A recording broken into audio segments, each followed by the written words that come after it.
이 시간 우리에게 주시는 하나님의 말씀 사사기 6장 1절에서 10절까지 말씀입니다.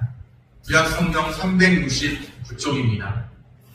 이스라엘 자손이 또 여호와의 목전에 악을 행하였으므로 여호와께서 7년 동안 그들을 미디안의 손에 넘겨주시니 미디안의 손이 이스라엘을 이긴지라. 이스라엘 자손이 미디안으로 말미암아 산에서 웅덩이와 불과 산성을 자기들을 위하여 만들었으며 이스라엘이 파종한 때면 미디안과 아말렉과 동방 사람들이 치러 올라와서 진을 치고 가사에 이르도록 토지소산을 멸하여 이스라엘 가운데 먹을 것을 남겨두지 아니하며 양이나 소나 나귀도 남기지 아니하니 이는 그들이 그들의 짐승과 장막을 가지고 올라와 메뚜기 떼같이 많이 들어오니 그 사람과 낙타가 무수함이라. 그들이 그 땅에 들어와 멸하려 하니 이스라엘이 미디안으로 말미암아 궁핍함이 심한지라. 이에 이스라엘 자손이 여호와께 부르짖었더라. 이스라엘 자손이 미디안으로 말미암아 여호와께 부르짖었으므로 여호와께서 이스라엘 자손에게 한 선지자를 보내시니 그가 그들에게 이르되 여호와께서 이같이 말씀하시기를 이스라엘의 하나님 내가 너희를 애굽에서 인도하여 내며 너희를 그 종되었던 집에서 나오게 하여 애굽 사람의 손과 너희를 학대하는 모든 자의 손에서 너희를 건져내고 그들을 너희 앞에서 쫓아내고 그 땅을 너희에게 주었으며 내가 또 너희에게 이르기를 나는 너희의 하나님 여호와이니 너희가 거주하는 아모리 사람의 땅의 신들을 두려워하지 말라 하였으나 너희가 내 목소리를 듣지 아니하였느니라 하셨다 하니라. 아멘. 샬롬. 주님의 평강이 함께하기를 소원합니다. 40년 동안 평온했습니다. 여사사, 최초의 여사사 드보라가 이스라엘을 다스리던 시기 동안 40년 동안 이스라엘의 평온이 있었습니다. 모처럼 긴 시간 안식을 누리던 이스라엘이 40년이면 꽤 긴 시간이죠. 그동안에 드보라까지 온니의 에훗, 삼갈, 드보라 그렇게 이스라엘의 사사로서 다스렸었죠. 사사는 몇 번 말씀드린 적이 있지만 이스라엘 백성들이 가나안 땅에 정착해 살면서 족장 시대로부터 왕정 시대가 오기까지 과도기 시대를 다스렸던 이스라엘의 정치적, 군사적 지도자입니다. 이제 특별한 과도기 시대에 왕들이 등장하기까지 특별한 과도기 시대에 최초로 사사로 세워졌던 사람이 온니에요. 그 이후에 에훗, 삼갈, 드보라가 이스라엘의 사사로 다스렸죠. 그런데 이제 그들은 없습니다. 새로운 사사의 출현이 예상됩니다. 그런데 또다시 여호와의 목전에서 악을 행합니다. 드보라가 다스리던 기간 동안에 평온이 있었는데 드보라가 떠나고 난 이후에 또다시 이스라엘의 악순환이 반복됩니다. 사사기의 악순환이 반복되는 거죠. 또라는 말이 이제는 전혀 놀랍지 않을 정도입니다. 또 하나님 앞에 죄를 범합니다. 이스라엘 백성들은 마치 밥 먹듯이 악을 행합니다. 우리가 밥 먹듯이 하나님을 기뻐하고 찬양하면 참 좋을 텐데 하나님 앞에 밥 먹듯이 죄를 범하는 거죠. 이스라엘의 배교예요. 이스라엘 자손이 여호와의 목전에서 악을 행합니다. 그러자 배교에 대한 뭐가 있을까요? 배교, 징계, 다음은 회개, 구원. 이런 사이클이 계속해서 반복되는 것이 사사기 악순환입니다. 배교 다음에 이제 뭐가 기다립니다? 징계. 하나님의 징계가 있습니다. 배교에 대한 하나님의 징계가 있습니다. 그냥 하나님의 백성들을 자기 마음대로 살도록 내버려두지 않으시고 하나님을 떠나가니까 하나님께서 자기 자녀들을 채찍질하시는 뭔가 돌이키도록 채찍질 하시는 거예요. 그렇게 살면 안 된다고 징계하시는 거예요. 여호와께서 7년 동안 그들을 누구의 손에 붙여주시는데?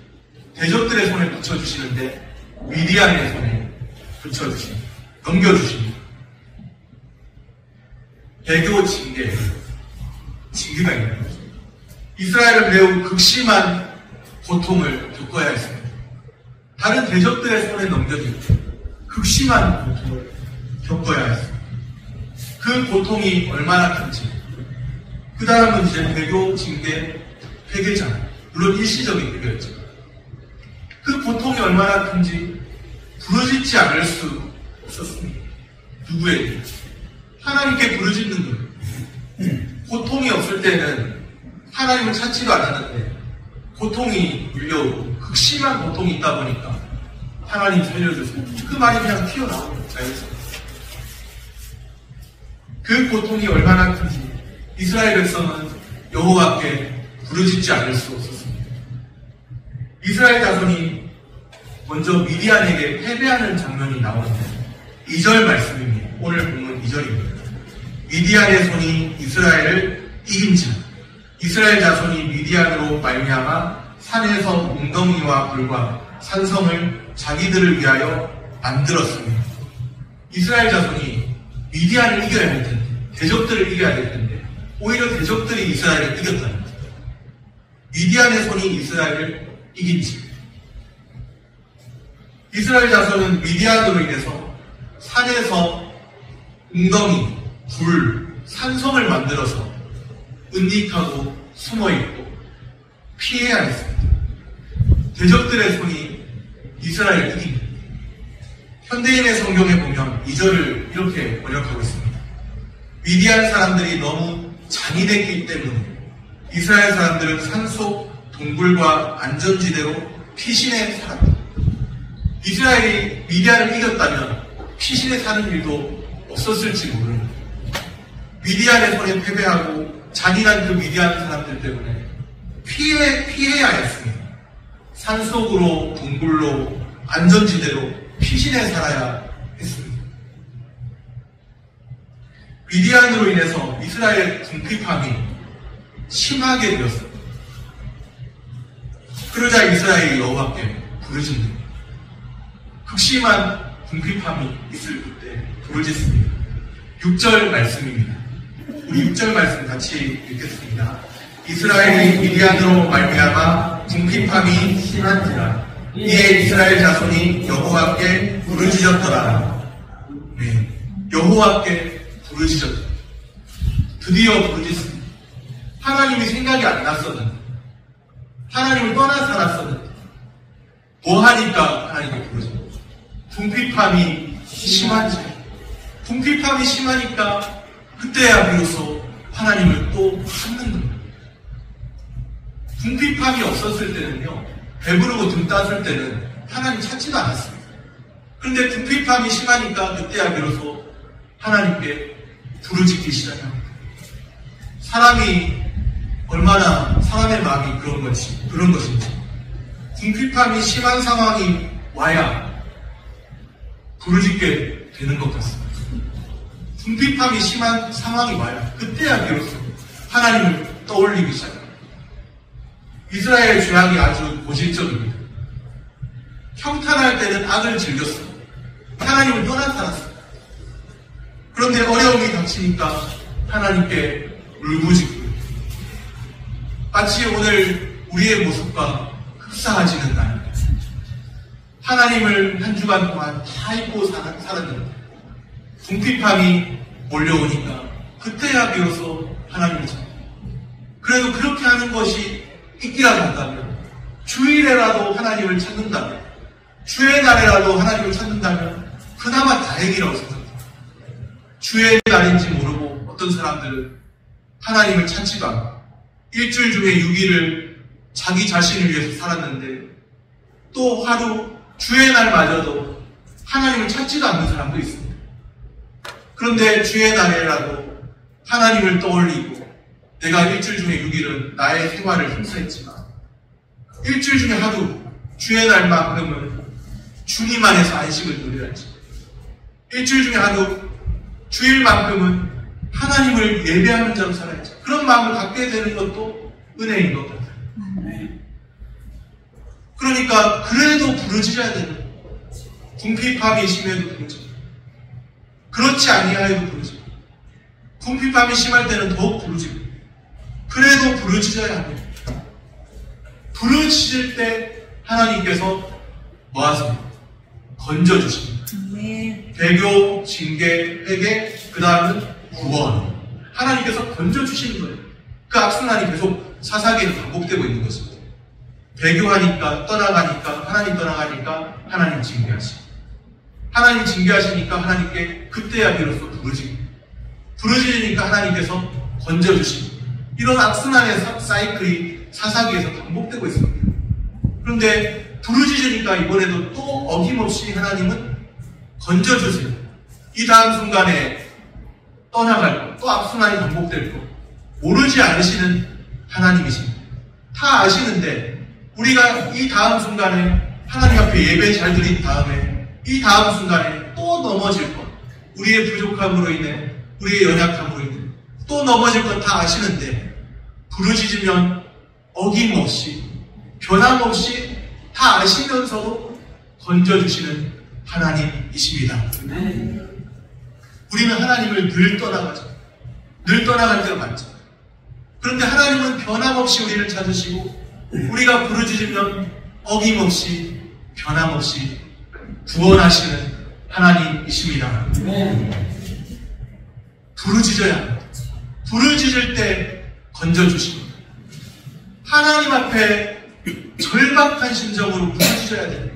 그래야 하나님께서 우리를 생각하시고, 아, 내 자녀가 울부짖고 있고, 내 자녀가 부르짖고 있고, 그러면서 하나님께서 그때 말씀하실 것입니다.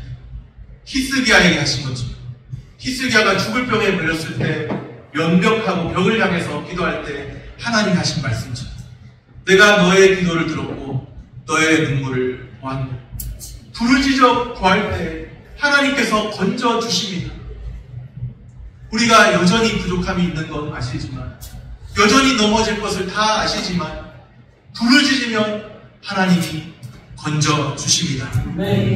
부르짖다 보면 처음에는 그렇지 않았을 수 있지만 부르짖다 보면 하나님 아버지의 마음을 알게 됩니다. 이스라엘이 살 길은 다른 데 있지 않습니다. 다른 것 의지하는 데 있지 않고, 이스라엘이 살 길은 주님께 부르짖는 데 있습니다. 이스라엘이 여호와께 부르짖을 때 주님께서는 변함없이 그들을 건져내시는 하나님이십니다. 오늘 우리가 주님께 부르짖을 때 주께서는 변함없이 우리들을 건져내시고 우리의 삶의 길을 열어주실 줄로 믿습니다. 우리의 살 길이 어디에 있습니까? 주님께 부르짖는 데 있습니다. 주님께 엎드리는 데 있는 거예요. 주님 앞에 엎드리면 뭐가 나오냐? 그럴지 몰라요. 주변에 있는 사람들. 교회 가면 뭐가 나오냐? 사실은 교회 간다는 표현도 적절한지를 생각해봐야 우리가 교회니까. 그런데 어쨌든 교회 가면 뭐가 나오냐? 주변의 사람들은 그렇게 말할지도 모르겠어요. 그러나 주님께 엎드리면 놀랍게도 아무것도 안 나올 것 같지만 역설적으로 주님께 엎드리면 살 길이 열리는 겁니다. 주님께 엎드리면 우리의 삶의 길을 열어주십니다. 우리가 왜 주님께 부르짖지 않는지 아세요? 아직은 나는 살만한 것이죠. 그러나 부르짖어 주님의 긍휼을 구해야 합니다. 그것이 진정 살 길입니다. 우리의 유일한 살 길, 하나님께 엎드리는 데 있고 하나님께 부르짖는 데 있습니다. 다른 데 시선 걸리지 말고, 다른 것 의지하지 않고 주님께 부르짖어 유일한 살 길로 향하시기를 바랍니다. 날마다 주님의 긍휼을 구하시기를 바랍니다. 우리가 주님의 긍휼을 구하면 긍휼을 베푸시는 하나님이심을 믿습니다. 하나님께서 죄를 범한 이스라엘 백성들을 돌이키시기 위해서 사용하시는 방편이 있습니다. 그것이 무엇일까요? 고난을 허락하시는 것이죠. 고난 가운데서 어떤 사람들은 마음이 더 강팍해질 수 있고, 고난을 많이 겪으면서 마음이 강팍해질 수 있고 굳어질 수 있지만, 또 한편으로 고난은 하나님이 은혜 주시면 그 고난 가운데서 주님을 찾는 계기가 됩니다. 하나님이 고난을 허락하시고 그 고난을 통해서 자기 백성이 하나님을 찾게 하십니다. 우리가 이렇게 해석하면 맞는 거예요. 믿음으로 해석한다고 한다면, 내게 어려운 일이 닥치고 고난이 닥쳐왔을 때 하나님이 나로 하여금 하나님을 더 찾으라고, 하나님께 더 매달리라고 하나님이 그렇게 고난을 허락하십니다. 하나님을 찾는 그 방편으로 하나님께서 고난을 허락하십니다. 내게 어려움이 있을 때마다 하나님을 더 찾으라는 신호를 보내시는 거예요. 하나님을 더 찾으라는 신호예요. 하나님을 지금은 찾아야 될 때라는 신호입니다. 위기는 기회가 됩니다. 위기는 하나님을 진정 만나는 기회가 됩니다. 위기는 다시금 하나님께 매달리는 기회가 되고, 내 마음이 하나님을 향하지 않았는데 이제는 목마른 사슴이 시냇물을 찾듯이 내 마음이 주님을 찾습니다. 위기를 만나서 그 위기 속에서 더 힘들어지는 상황이 있을 수도 있지만, 그 위기를 만나서 이 풍랑 인연하여서 더 빨리 갑니다. 이 풍랑 인연하여서 더 빨리 갈 수 있는 계기가 될 수도 있다는 것이죠. 고난을 허락하시고 하나님을 찾으라고 주께서 보내시는 신호입니다. 고난 가운데 있는 백성의 부르짖음이 들려요. 그런데 곧바로 사사를 세워 구원하시지 않고 이번에는 먼저 한 선지자를 보내셔서 하나님의 마음을 전하십니다. 선지자 한 사람을 보내서 하나님의 마음을 전하십니다. 선지자는 이스라엘이 압제당하는 이유, 왜 미디안의 손에 이스라엘이 넘겨졌는지, 이스라엘이 압제당하는 이유를 말하죠. 10절 끝부분에 보면 너희가 내 목소리를 듣지 아니하였느냐. 선지자가 하는 말이 너희가 나의 목소리를, 하나님의 목소리를 듣지 아니하였다.